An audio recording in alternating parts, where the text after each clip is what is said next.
Time is a gift, and it's a gift that can be filled with other gifts. It's a gift that some people make the most of, and others waste. Time is something that some people will see and experience God in, and some people will just miss out. Time is something that some people understand,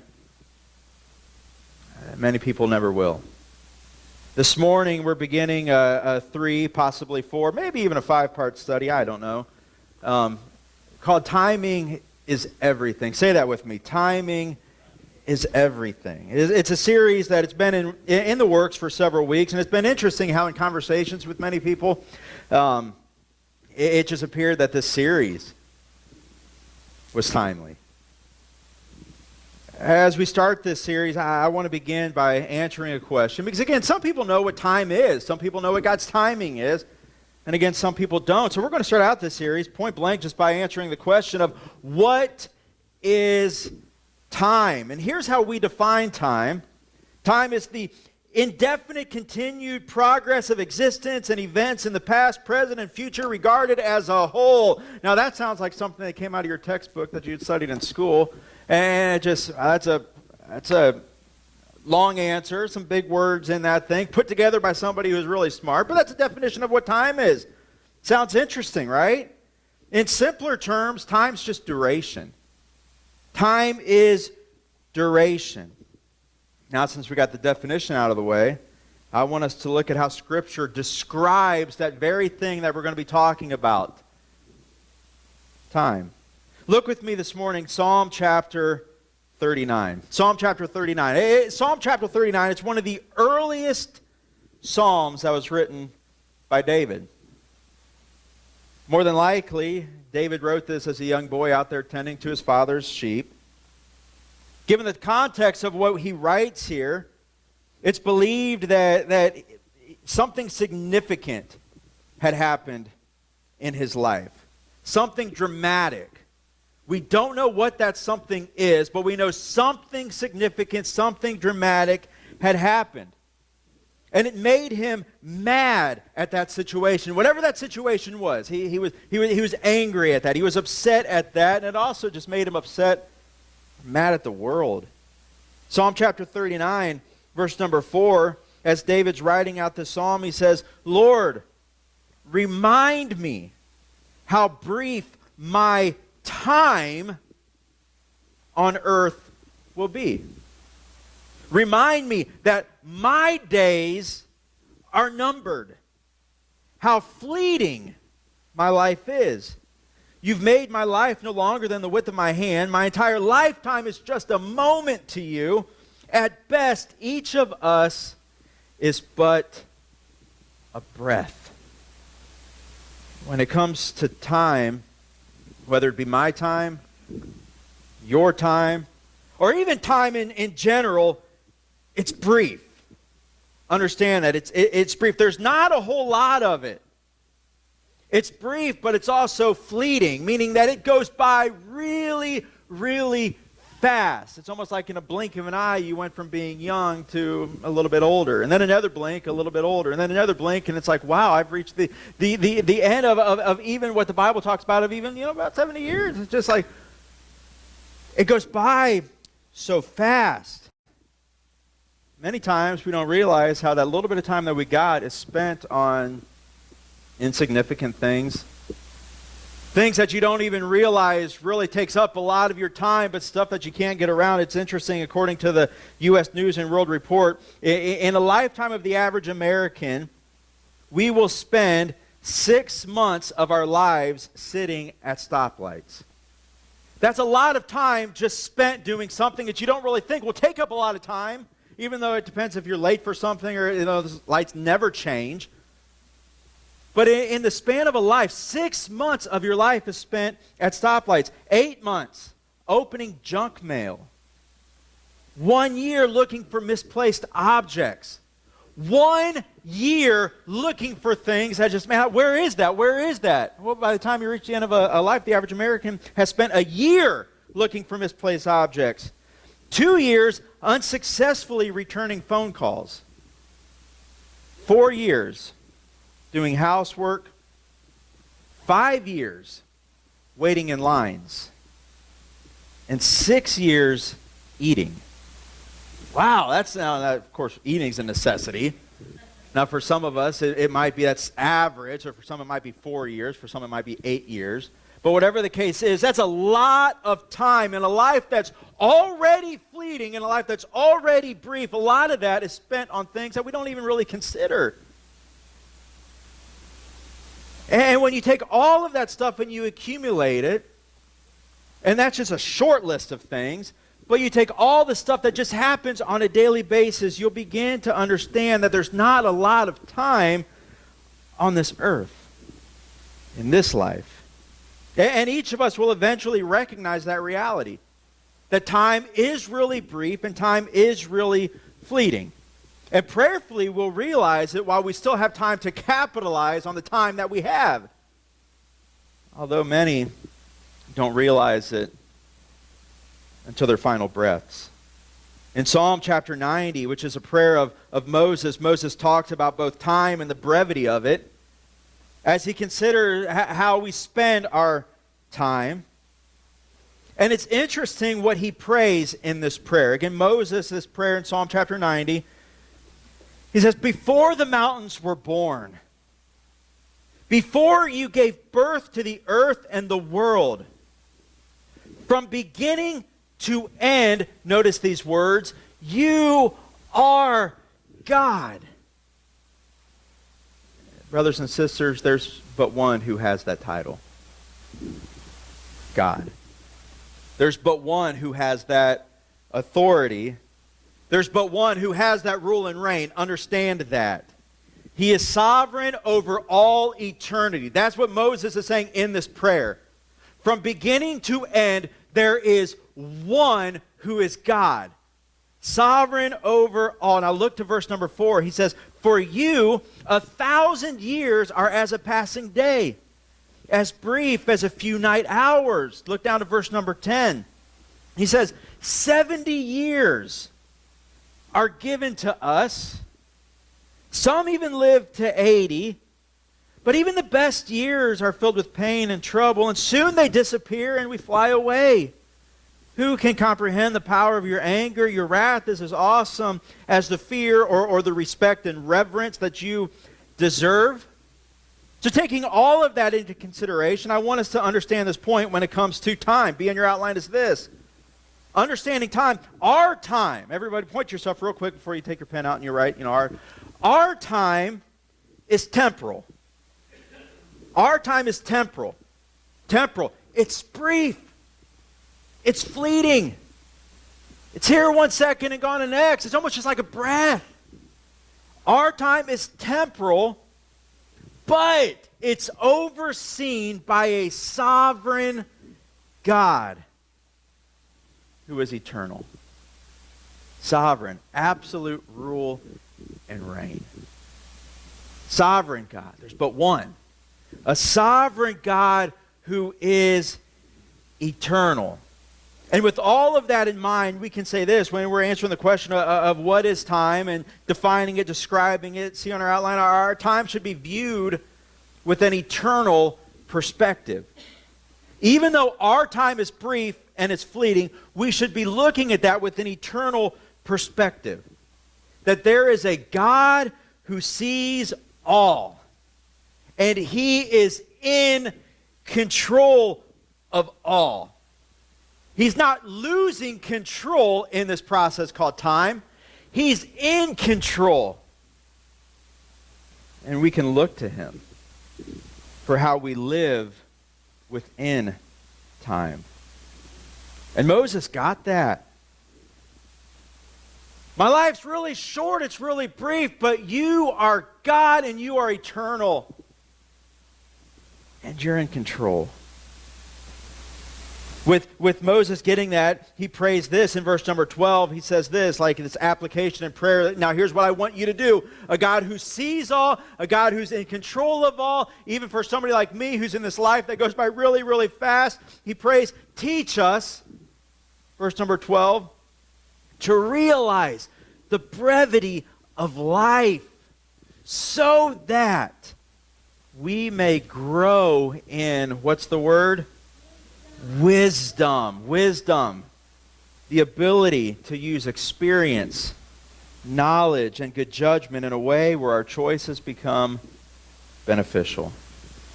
Wisdom, the ability to make wise choices in even the most difficult of circumstances. God, teach us to realize how short life is, so that we may grow in wisdom in this life. Because we got a lot of choices, we got a lot of decisions that we make on a daily basis, even in this brief life. So that's why we're going to look at wisdom in time. So what is time? Understand what that is. It's just this duration. Our time, it's temporal here on this earth, this go around. God is eternal. He's big and He's in control in all things. Now how can we have some wisdom so that the choices we make in this brief life can be beneficial? Wisdom in time. How do we view it?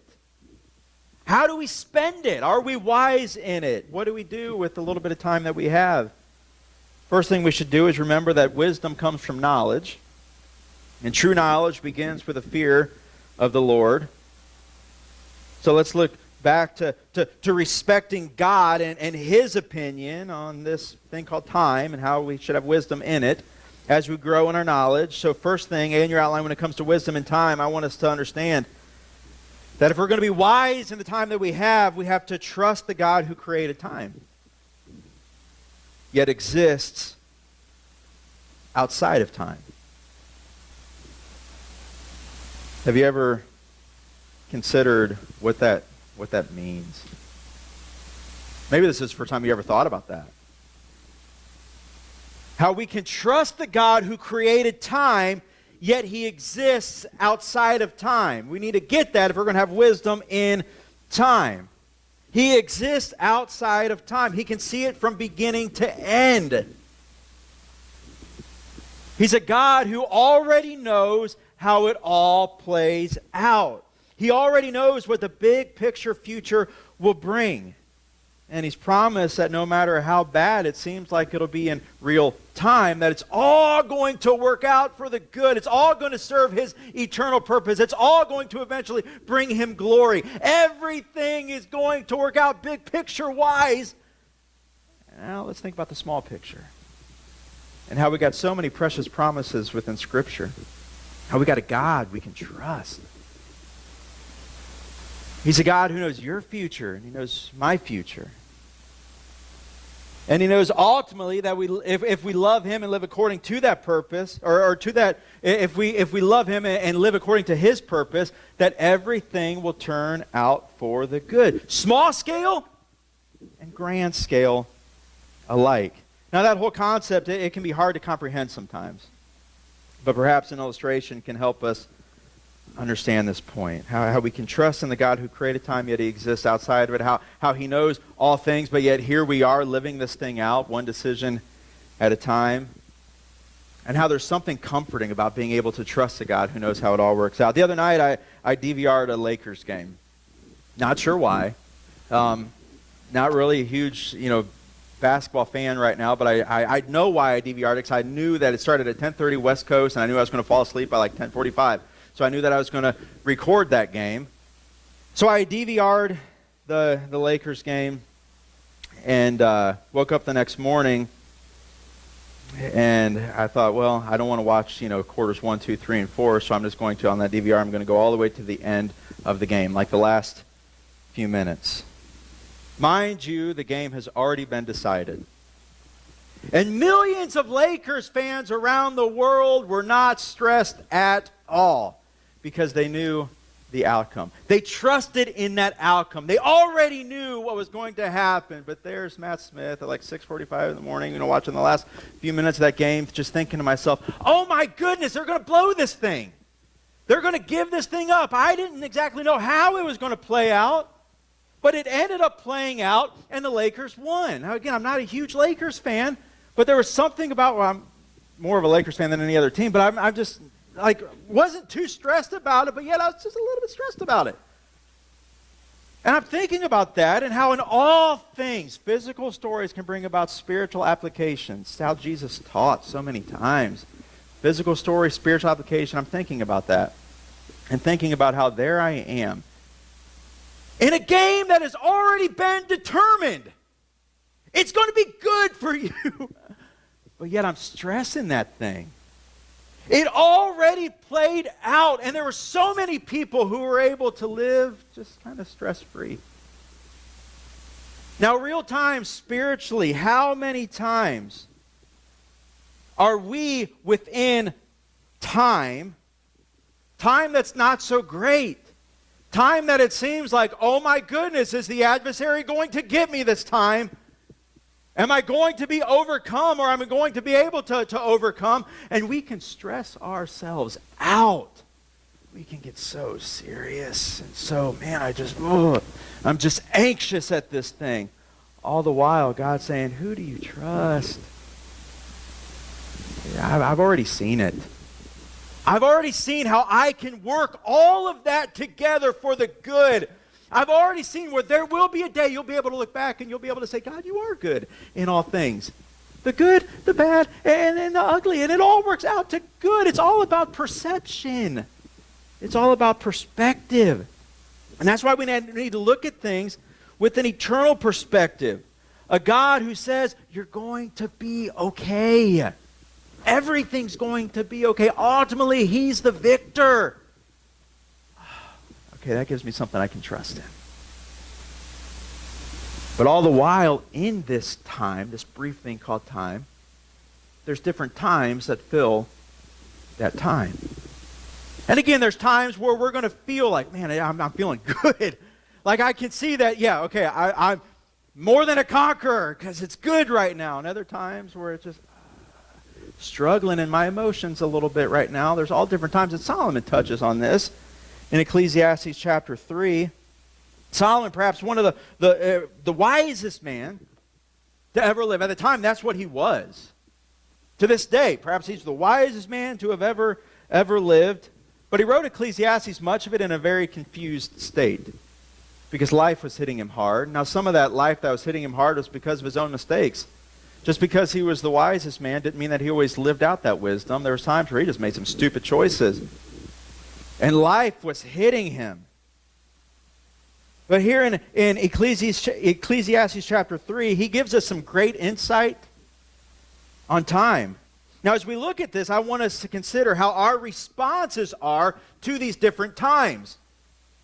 Because our responses at times can be wise. Our choices within these times can be wise choices, wise decisions. Other times, not so much. Ecclesiastes chapter 3, verse number 1, Solomon says, for everything there is a season, a time. Everyone say time. A time for every activity under heaven. So there's a variety of times within this thing called time. And those times include a time to be born, a time to die, a time to plant and a time to harvest, a time to kill and a time to heal, a time to tear down and a time to build up, a time to cry and a time to laugh, a time to grieve and a time to dance, a time to scatter stones and a time to gather stones, a time to embrace and a time to turn away, a time to search and a time to quit searching, a time to keep and a time to throw away, a time to tear and a time to mend, a time to be quiet and a time to speak, a time to love and a time to hate, a time for war and a time for peace.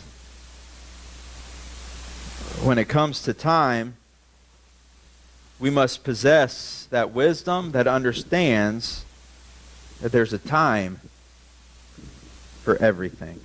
Everything that's mentioned in this list, from being born to dying, from keeping and throwing away, loving and hating, warring, being at peace. It's important to note that some things within that list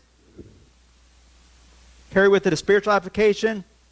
So killing, there's not a time to go out there and just start killing people, but there's a time spiritually right now where there are certain things that need to be killed. There's a flesh that needs to be crucified daily. There's a time for that where we just need to, sword of the Word of God, and some things are going to die in my life. hating things or certain things that we are to hate doesn't mean that we need to go out there and just start hating on people and just, man, this is my time. This is my season where I've got permission to just go out there and just to hate on people. That's not what that's about. Spiritual application to that. Hate sin. Hate the things of this world. There's a time for that.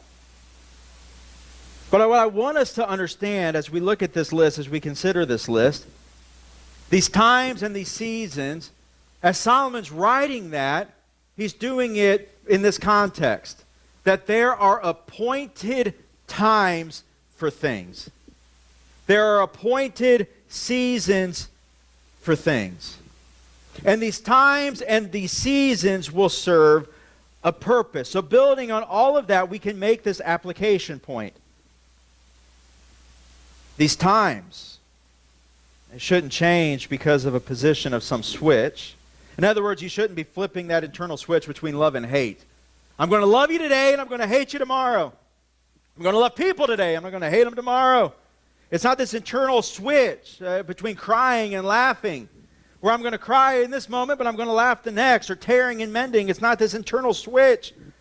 It's not about waking up one morning and saying, do I feel like flipping the switch to gathering stones today, or do I want to scatter stones today? But these times and these seasons, they should change because of the purposes and plans of the sovereign one. This one who exists outside of time. He created time and he has placed us within time. And he sees everything from a big picture, and he sees where there needs to be appointed seasons to work out that purpose, which is good, pleasing, and perfect. Where everything has to play out, but there has to be some seasons. There has to be some times. Some of them have to be a little more difficult, a little more trying. Some of them have to take some hard work.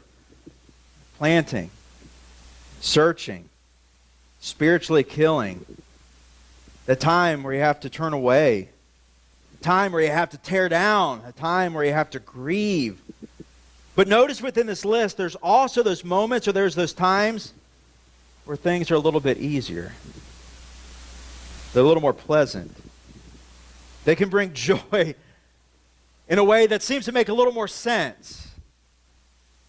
Like harvesting, finding, embracing, building up, and rejoicing. And with that list, that extensive list, like we could spend weeks, months, we could probably spend an entire year doing studies just on these seasons, just in these times. But we're not going to do that. Instead, what we're going to do is we're going to focus on one verse in particular that relates directly to what we're going to be talking about these next couple weeks concerning timing. And it's verse number 4. Look back there, verse number 4 again. There's a time to cry and a time to laugh. A time to grieve and a time to dance. Now, the dance there comes from the Hebrew word rakad. And it means to skip about as a result of joy. To have so much joy that there's like a skip in your step. Where you're dancing. It's like this overflow of joy. It's rejoicing. So there's a time to grieve and there's a time to rejoice. Since there's a time in everything in this life, for us, there's going to be that time of crying. There's going to be the time of grieving. It can serve a purpose. Prayerfully, it will serve a purpose. But what I want you to understand is this. There's also the potential of staying in certain times a whole lot longer than you were meant to. So what I want to challenge us with in this whole timing aspect is this. Don't overstay your stay in the difficult times. Don't overstay your stay in those trying times. There will be those times, but don't overstay your stay because there's other times that are meant to be experienced as well. And it's usually when we think we know more than God, that's usually when we end up planning out from our lack of knowledge. And since we have a lack of knowledge, sometimes we have a real lack of wisdom, and we find ourselves acting all sorts of immature and stupid, and we miss out on the goodness of God that's seen in His providential plans being lived out, because we, as those human beings who say, you know what, I'm in this state right now where I'm grieving, I'm mad, and it's an appointed time. But yet in those times, sometimes we do not do what it takes to be able to see that season change in our life. Remember, we're talking about wisdom in time. So in those appointed times, even the difficult times, what are our decisions going to be? Are they going to be wise decisions or foolish decisions? One of them is going to see you out of that time into another time. Because even though there is a time to grieve, there's also that time to dance. In James chapter 4, half-brother of Jesus, James here, also a half-brother of Jesus, self-proclaimed slave of Jesus Christ, he speaks some words that apply here when it comes to the wisdom that we should have in making some of these decisions. He's writing to a church that's been scattered. Now he's desiring wholeness for them. And he begins the chapter by stating that there's a reason for some of the divisions and some of the infighting that's taking place within the church. And he says that reason is sin. If there's sin in your life, you're going to be divisive. If there's sin in your life, you're going to be looking for opportunities of just getting mad at somebody, getting angry at somebody. So he talks about that. He talks about sin within the people lead to problems. He then talks about the dangers of speaking evil against one another or being critical, and then he gives a warning against an arrogant attitude of thinking you know it all. Now again, wisdom comes from knowledge, that comes from having a healthy fear of God. If you think you know it all, brothers and sisters, you're not a very wise person. But when you say, man, I need to grow in wisdom, and since I know I need to grow in wisdom, I need to grow in knowledge, and I need to hear from God, so I need to have a healthy respect from God. You know all, and I know very little. Teach me. He says this, James chapter 4, verse number 13, he says, look here. You who say, today or tomorrow or in this time, we're going to a certain town and we will stay there a year. We'll do business there and we'll make a profit. Now understand, he's painting with a broad brush, so there can be a variety of applications here. But it comes down to this. Some people say, I know what I am to do in this time. I know what I am to say in this time. I know what I am to feel in this time. I know, and since I know all, what does that make me? It makes me my own God. Judge, jury, executioner, man, I know it all. And then there's Moses saying, life's so short. You are God. I am not. How many times are we that individual who's like, man, I know what I'm supposed to do, and I will do this, and I know what I'm supposed to feel, so this is what I'm going to do. Brothers and sisters, thinking you're the all-knowing one is not a good place to be. James goes on to say, verse number 14, how do you know what your life will be like tomorrow? Your life is like a morning fog. It's here a little while, then it's gone. What you ought to say is, if the Lord wants us to. This is acknowledging the relationship between the one who has the say and the one who takes the orders. And let me tell you what Matt Smith is. I'm the one who should be taking the orders. God is the one who has the say.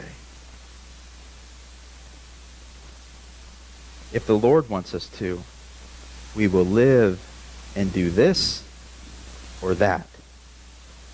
If the Lord wants us to, this is what we're going to do. Even living, doing this or doing that. It's got to be what God says in this. So it's acknowledging the standing within this relationship where we are the ones who take the orders and God's the one who gives the orders, but there's also this obedience aspect. You tell me and I obey. Otherwise, verse number 16, you are boasting about your own pretentious plans. And all such boasting is, what is the word? Evil. As a spiritual body who desires to better understand the different times of our lives, we need to realize, number 2 on our outline, these times within time, they're directly affected by our relationship and standing with the Sovereign One. Either we will live in the times we're supposed to, or we won't. There's going to be times where God tells you to do something, no matter what time it is you're living in. And either you're going to acknowledge that He has the say, and you don't. And if you acknowledge that, then secondly, you're going to obey, or you're not. And depending upon that relationship and that standing, you're going to find yourself sometimes overstaying in seasons that are purposeful, but they're not supposed to be stayed in as long as they're stayed. And as we spend some time at this point, I want us to look at Psalm chapter 126. Now, before we read this psalm, I want you to understand a little background about the psalm. It's one of the Psalms of Ascension. So basically, they were travel psalms. So as the Jewish people would travel to the annual feasts at Jerusalem, they would be ascending to Jerusalem. The highest point there, they'd be ascending. So these were ascension psalms. So in their travels, as they were worshiping together, singing these psalms together, these songs together, to the temple to worship, they were declaring these things. And when they arrived at Jerusalem, they would go to the temple, continuing in their worship, going step by step through these psalms. So in the first step, they would start with Psalm chapter 120. Next step, Psalm chapter 121. So on and so forth until each psalm of ascension had been sung. So these were worship songs during worship. So the total focus was God. Even in their travels, in their journey, the focus was God. We're worshiping you even in our travels. Now let's back up. Let's look at Psalm chapter 126. This psalm is believed to be written by either David or Ezra about the return from Babylonian captivity. And for us as the church, this illustrates something for us. We didn't return from Babylonian captivity, but it does illustrate something for us: redemption through Jesus Christ. The Babylonian captivity that we read about in the Old Testament serves as a picture for us. How we were once held captive by sin and the things of this world, but God had an awesome plan to redeem us, to buy us back. That's how we look back and we read the psalm. Psalm chapter 126, verse number 1. They're singing, they're reciting this together. When the Lord had brought us back, His exiles to Jerusalem. So in other words, when He granted us freedom, again, illustrating spiritually, freedom in Jesus Christ. So when you've been saved, when you've been set free, it was like a dream. Verse number 2, we were filled with, what's the word? Laughter. We sang for joy. And the other nations, they took notice and saw that these people, they had reasons to laugh. They had reasons to rejoice. And they said this: what amazing things the Lord has done for them. Now for us today, it's not about these other nations, but it's about the world. So for us, it would be the world looking at us and saying, wow, why are their spirits so high? Why are they laughing? Why are they rejoicing? The Lord has done something good for them. What amazing things the Lord has done. They're able to point to God's goodness. And that's a good thing. The psalmist continues on and he says this: yes, the Lord has done amazing things for us. Let's read these last two words together. What joy. Let's read it all together. What joy. So the Jewish people would look back upon these times, being brought as exiles back to Jerusalem, where they had this laughter, they had this joy. And then they would look within themselves, where they currently were as people. And they'd continue in their singing, they'd continue in their proclaiming, because let me tell you something, there is times, even on our spiritual journey, where we can look back at when we were first set free and say, wow, I was happy, I was joyful, I was rejoicing. Times have changed. Not doing that so much right now. So they continue singing this psalm. Restore our fortunes, Lord, as streams renew the desert. So in other words, bring back the joy, bring back the laughter, flood this dry place in our souls. Those who plant in tears, in other words, those who are faithful in their spiritual journey, they're continuing to plant. They're faithful in their spiritual endeavors. Those who plant in tears will, everyone say will harvest with shouts of joy. So there will be the harvest, but you've got to trust the process, and you've got to trust the God of the process. They weep because there will be God-appointed times of weeping. They'll weep as they go to plant their seed, but they sing as they return with the harvest. On your outline here, in your outline, understand this. Our relationship standing with a sovereign one who faithfully follows the sovereign God and truly trusts in him, has freedom to laugh. And when you take these verses within their context, the application might blow some of your religious minds. There's a freedom to laugh even during worship. Faith family, if you ever have somebody who comes up to you and tells you that it's bad to have a laugh during church or worship, do these two things for that person. The first one, I sincerely pray for that individual. I'm just being as honest with you. Sincerely pray for that person. Because that person's more than likely missing out on some of what's described in Proverbs chapter 17, verse number 22. It says this, a cheerful heart, and that word cheerful comes from the Hebrew word samika, and it's defined as glad, joyful, merry-hearted, laughing. So this could say that laughing heart, that laughing soul is good medicine. What kind of medicine is it? It's good medicine. This is where we get the expression, laughter is medicine for the soul. Not a direct quote from the Bible, but that's where it comes from.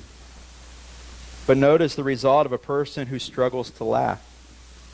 But a broken spirit saps a person of strength.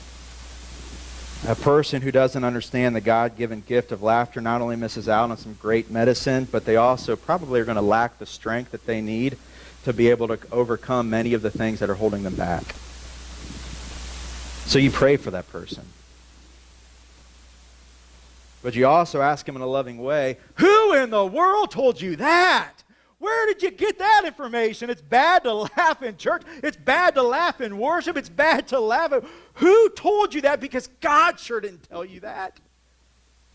His Word didn't tell you that. He gives us the okay right here. Psalm chapter 126. People filled with laughter. And He Himself is a God who laughs. Check this out. Psalm chapter 37, verse number 12. The wicked plot against the godly. They snarl at them in defiance. Now that sounds like some pretty serious stuff, doesn't it? Now what would we do in that type of a situation? Perhaps we'd get angry. Perhaps we'd get upset. Or perhaps we'd get really serious and strategic as to how we fight back. Notice verse number 13. But the Lord, what's He do? What's the Lord do? He just laughs. He just laughs. Why does He laugh? Because He sees something they do not see. And He sees something we do not see in this temporal time. He's an eternal God. He sees their day of judgment coming. He doesn't all of a sudden get all panicked and all frantic and all serious and all... Now, He's a serious God, but He's also a God who laughs. And that's what He does there. He laughs because He knows it's going to be okay. He sees the victory. So during the plotting, during the planning of the enemy, He just sits back and laughs. And when we faithfully follow Him and we faithfully trust Him, there are times where we can do the same. Brothers and sisters, it's okay to laugh. Even in worship, even in church. 19th century English Baptist pastor Charles Spurgeon, still known to this day as the Prince of Preachers, best known for some of his fiery sermons. And he's known even today for some of his convicting quotes that still get circulated from time to time, especially on Facebook. My all-time favorite Spurgeon quote is this: a day will come for the church when instead of shepherds feeding the sheep, clowns will be entertaining the goats. And I think to myself, wow, has that time ever come? Whereas church, it's just all about that entertainment aspect of things. And you've got a church that's full of people, but instead of being sheep, it's full of goats. And to keep the goats, what do you have to do? Well, you got to quit being a shepherd, and you got to start being a clown. That was one of his quotes. A day will come for the church when instead of shepherds feeding the sheep, clowns will be entertaining the goats. And it's kind of got a humor tone to it, but it's more serious than anything else. Now we look back at this super serious figure. That's what we think, Charles Spurgeon, super serious figure who's always bringing the hammer down on people. That wasn't the case. The guy was hilarious. To such a degree that some of his more religious colleagues and even congregants would complain about his use of jokes and humor in his messages. In Spurgeon's witty fashion, though, he always had a reply. He always had a comeback. A few of his responses about the complaints about laughter within the church are as follows. He says, it's less of a crime to cause momentary laughter than a half-hour slumber. He says, he said another time, he said, I would rather hear people laugh in the house of God than to see them slumber. He said, I love an honest laugh because true humor can be sanctified. And I feel sorry for people who don't understand that. He said another time, sometimes laughter can be the holiest of expressions. He described laughter as sunshine for the heart and sunshine from the heart. My all-time favorite of his responses when people said, hey, listen, you shouldn't be so humorous. He said this, if anybody's mouth ought to be full of laughter, it should certainly be ours, the Christians. You look back in Scripture, you see Jesus, the living Word. He's a humorous guy. Who, if you'd read some of his quotes within the context of how they occurred and how they're written, you would see that there were times where if you were one of his disciples, you'd probably just sit back and, okay, that was pretty funny. You think about the beam in the eye of an individual, that you got to pull the splinter out. If you're going to do that, you better get the beam out of your own eye. That's like almost like a cartoon being, painted, a picture and stuff. Or there's the other case of have you ever pictured a camel trying to get through the eye of a needle? He's saying those things, and there's humor in that. So Jesus himself is one who understood that laughing, it's medicine, it's good, it's a gift from God, it's medicine that can affect a person's soul. We're not to run away from it. We're to embrace it and even be willing to live in it. There's appointed times where you should just be laughing. There's a second good thing I want us to consider quickly, and that's rejoicing. Be on your outline. One who faithfully follows the sovereign God. The God who has absolute rule, has absolute reign, can see all things. One who faithfully follows him and truly trusts in him. Meaning you trust that God's got it figured out. You trust that God's in total control even when you're wondering to yourself, but is he? Has reason to rejoice. Why is there that reason to rejoice? Because God's doing something spiritually. God's doing something supernaturally. He's doing awesome things in you. And people will take notice of that. An unbelieving world will see that. Because much like with laughter, that unbelieving world says there's a reason for the rejoicing. There's a reason for the laughter.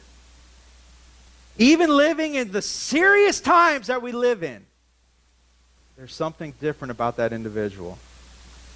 And yeah, that something different is we look at things from an eternal perspective. Not a temporal time perspective, an eternal perspective. And we can believe that even when we're not feeling God doing something in real time, we know he is. And even when we might be feeling like the adversary has the upper hand, we know he doesn't. Because we can look to God and say, God, I trust in you. I trust in you. And I follow you. Where you lead, I'm going to follow in this thing. You'll have reasons to rejoice beyond just the circumstances you're living in that moment. Now, I know that each of us have reasons to rejoice, but I also know that for some of us, the reasons right now aren't as obvious as for others. And I know that each of us have freedom through Christ Jesus, but sometimes that freedom to laugh, maybe it's just not, it's a little less free than it used to be.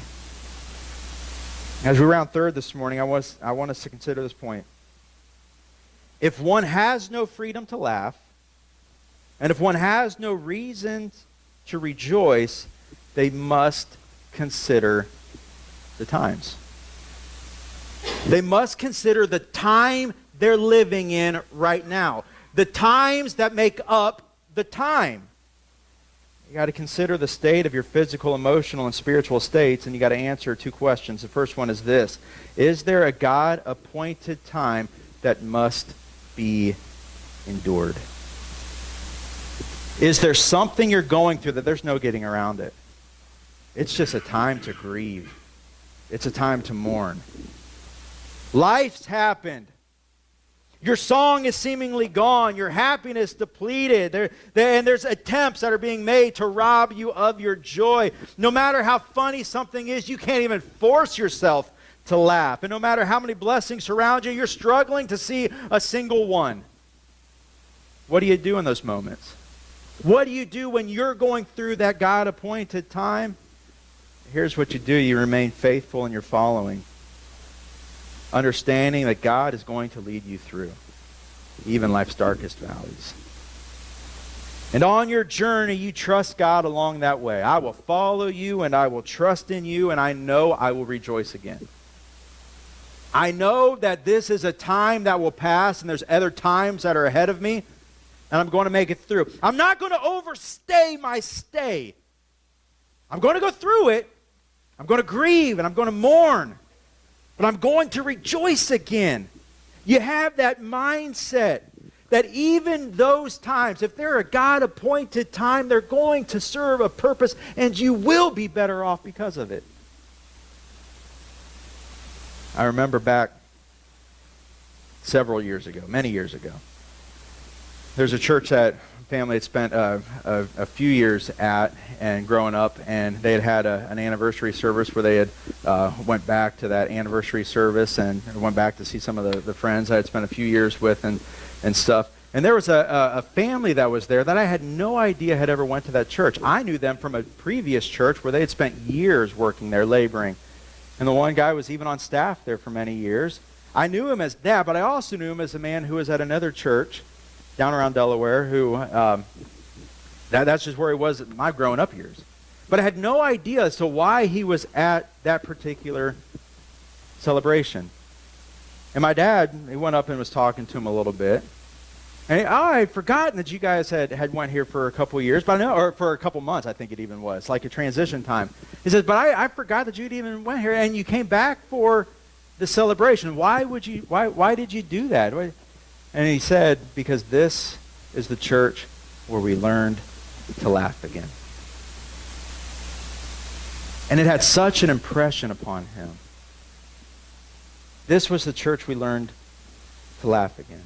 And I remember that, where for him, as a man who he and his family had given their lives to Christian service, and there they were, depleted of the laughter, depleted of their joy, depleted of all of those things.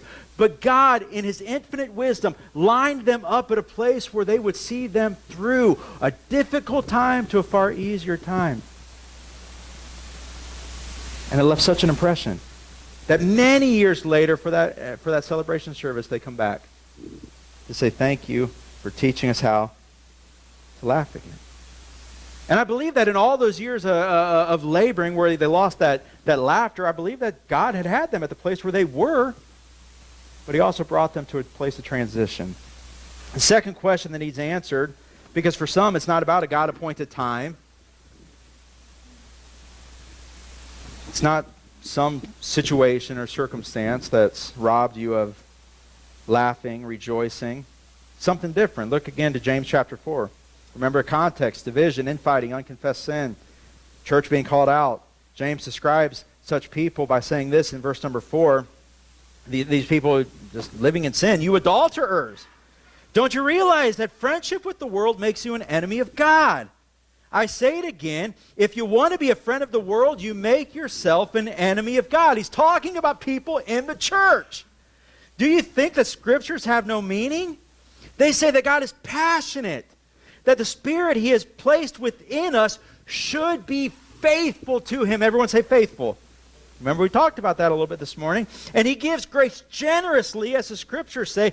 God opposes the proud, but gives grace to the humble. So humble yourselves before God. Resist the devil, and he will flee from you. Come close to God, and God will come close to you. Wash your hands, you sinners. Purify your hearts, for your loyalty is divided between God and the world. Notice this, verse number 9. Let there be tears for what you have done. Let there be sorrow and deep grief. Let there be sadness instead of laughter, and gloom instead of joy. Now remember, that dancing aspect has to do with that overflow of joy, that rejoicing. And here James is saying, because of how you're living, no, it's not going to be laughter. It's not going to be joy. It's going to be sadness. It's going to be gloom. Humble yourselves before the Lord, and He will lift you up in honor. In other words, if you just humble yourself before Him again, purify your hearts, have that repentant life, God will restore the very things that you're missing out on. The second question that needs answered is this. If you look and you say, no, it's not about a God-appointed time. Is there pride? Sin, whether the sins of commission, omission, perhaps some sort of self-righteousness, better than thou arrogance, or a know-it-all attitude? Is there pride? Is there sin? Is there divided loyalties? If so, you have no freedom to laugh. And you have no real reasons to rejoice. There's sin that needs to be confessed. And there is a jealous God who wants all of you. He wants every bit of who you are. For some, they can't laugh, they can't rejoice because God won't permit it. The only emotion God wants them to feel is serious sorrow and deep grief. If that's your case, what do you do with that? You repent. You get right with the Lord so that laughter becomes a gift again. So that rejoicing becomes the norm. As we wind this thing down, one final point, no matter if it's the God-appointed time that you're enduring, and that's why you no longer have that laughter in this time, you no longer have joy in this time, or whether it's pride, sin, and divided loyalties, if you do what you need to do, understand this, number 3 in your outline, in this life there will be seed sown in sorrow, no getting around that. But never forget, there can also be harvests of hallelujahs. I want us to consider Romans chapter 12 as we prepare for our closing comfort and challenge this morning. I want us to consider what we do in real time as a church family. Whether we personally be in a time of sorrow or a time of rejoicing. Romans chapter 12, Paul's writing to believers who were experiencing horrific times, for the most part. And if people weren't actively experiencing those horrific times, they were experiencing the threats of the horrific times. And he brings the church's focus back to the idea that you're not going through this thing alone. You've got people there with you. You've got people who love you. And he challenges the church with these words. Romans chapter 12, verse number 9. Don't just pretend to love each other. Really love them. Hate. There's a time to hate. What do you hate? Hate what is wrong. Hold tightly to what is good. Love each other with genuine affection and take delight in honoring each other. In other words, building one another up. Skip down to verse number 15. Notice what he says here. He says, be happy with those who are happy. Now, from the original language to the English, you can also say, rejoice with those who rejoice. That joy aspect. Laugh with those who laugh. So be happy with those who are happy and weep with those who weep. Live in harmony with each other. In other words, if somebody's laughing and you're not, don't allow that to be a deal of, oh my goodness, you. Or if you're laughing and somebody's not, don't allow it to be one of those things where, okay, like this, okay, yeah, you talk about just breaking company right now, okay, I can't be around you. Because we're told here to live in harmony with each other. The time that I'm living in, even though we're living in this thing called time together, my particular time might be a little different than your particular time. But we're all going to get through this thing together. Live in harmony with each other. Don't be too proud to enjoy the company of ordinary people. Notice this. And don't think you know it all. Man, that's something that some of us need to consider from time to time. Never pay back evil with more evil. Do things in such a way that everyone can see that you are honorable. Do all that you can to live in peace with everyone. So brothers and sisters, I want you to take comfort this morning in knowing as a church family, you have people who will weep with you. And you got people who will rejoice with you. You're not going through life alone. And if you do end up deciding to try to go through life alone, speak this in love. There's one person to blame, and it's yourself. So you don't have to. You got people here. Everybody do this exercise and just kind of look around. Just look around at people. Just look around. Just look around. It's okay to look around. Don't look too close. Don't look too long at one person. Just kind of look around. That could weird them out a little bit and make them say, I don't want to be in that family. All right? You got brothers and sisters in Christ here who are like, man, let's do life together. Whatever time it is you're going through, man, I'm going through that with you. But accept this challenge. If you're in a time of being happy and rejoicing, make sure you take the time out to look for those who are going through a time of weeping and weep with them. And if you're in a time of weeping, make sure you take the time out to look for those people who are rejoicing and rejoice with them. Laugh a little. Let the world know that God is doing something within us to such a degree that we know His sovereignty can be trusted.